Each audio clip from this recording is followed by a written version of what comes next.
right? So I worked in Texas.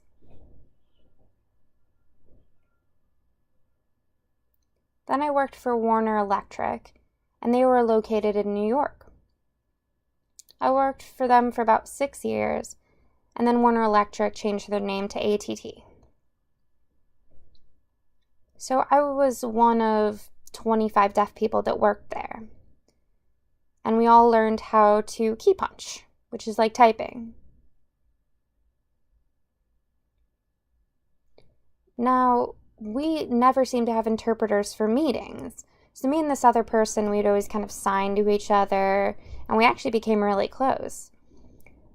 Now, she would always watch and absorb it, and then come tell me about it later, and I'd always end up being the last person to know, but that's fine. So as time went on, we really, really wanted interpreters, and finally, interpreters came to work at ATT. And my boss would always encourage me to work my way up the corporate ladder because I worked so well with people and I worked so well with the upper management people who could hear. So I went and worked in upper management. And I really enjoyed the group I was working with and managing the mechanics. So then I went to New Jersey and became a Black Deaf advocate. I actually established it and served as their first president. I advocated all around with a group of people. We were all called the NBDA, which stands for National Black Deaf Advocates. We ended up going to 33 different states all around. We went to Washington, D.C., Rochester, we went to Ohio. We just went all around. We made it all the way to Oklahoma and continued on. So now I'm still involved in NBDA, but now I advise. And also, I'm the vice president for NAD. Yeah, I'm involved in a lot of things.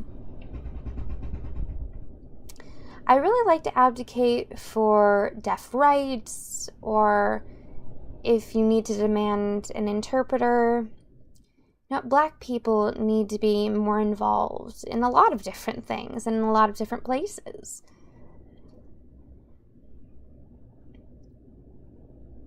All right, so my son, he grew up and works at ODA. Now, I told him that he needed to become an interpreter because he interprets so well, but he said he didn't want to. So my friend one day tells me that ODA is having a meeting, and I'm like, I have a great idea. My son should go. But of course my son said no, and so I asked my friend if maybe they could go together, for his first trip to Las Vegas.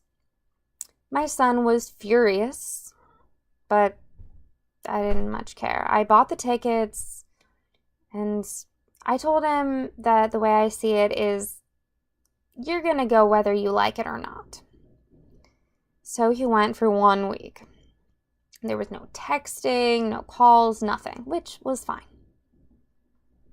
So after a week, he came back, he hugs me, and he tells me about how he learned so much and learned to share about his parents and his deaf experiences.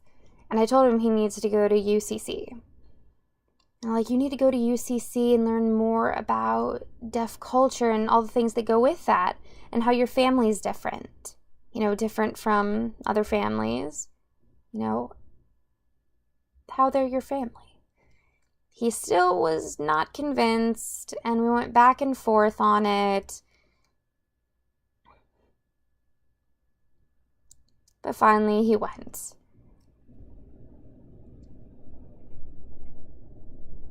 And he'll learn the importance of deaf culture and the importance of certain interpreting. Oh gosh, I was just so happy for him.